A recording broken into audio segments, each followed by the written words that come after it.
रामगिरी महाराज का स्टेटमेंट आपने सुना होगा, नीलेश राणे का मस्जिद में जाके ऐसा है ना कि सत्ता के नशे में ये सब बकवास की जा रही है और गुरूर और अहंकार के मजाहरे किए जा रहे हैं।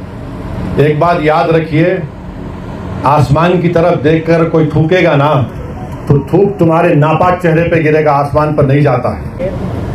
आने वाले विधानसभा के चुनाव में सुनिए, मेरा राइट है ना, तुम तो पार्टी प्रेसिडेंट नहीं है, तुम एक चैनल के लिए काम करते, तुम अपना काम करो, मैं अपना काम करता हूँ, अपना जवाब नहीं दूं, बदूं। तो इस चुनाव में इम्तियाज जलील भी कैंडिडेट रहेंगे।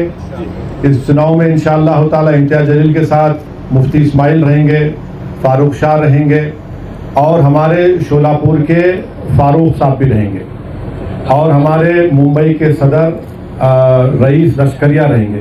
तो तुम्हारे को ये 5 नाम दे दिया मैं, ये तो कैंडिडेट रहेंगे हमारे, क्योंकि 2 तो MLA है, एक मालेगांव से और एक हमारे धुलिया से, तो ये तो रहेंगे। अब और कितने कैंडिडेट रहेंगे नहीं रहेंगे अभी तो टाइम लगेगा, देखते हैं।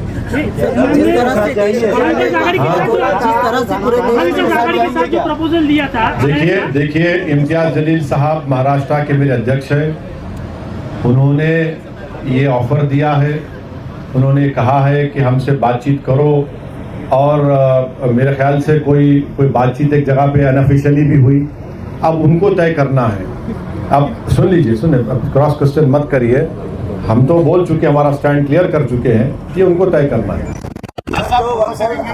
अब ये आपको मैं बोल दिया ना, मैं आपका जवाब पार्शली दे चुका हूँ, आपको पार्शली जवाब।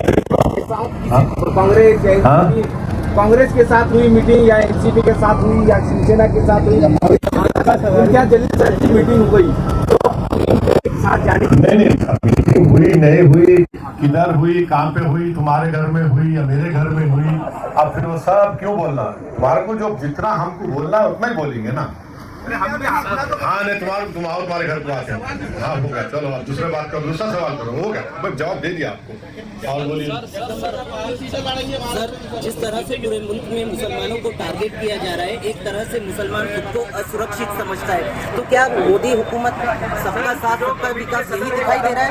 वो सबका साथ सबका विकास सबका विश्वास एक धोखा है, सब फ्रॉड है, वो कुछ नहीं है।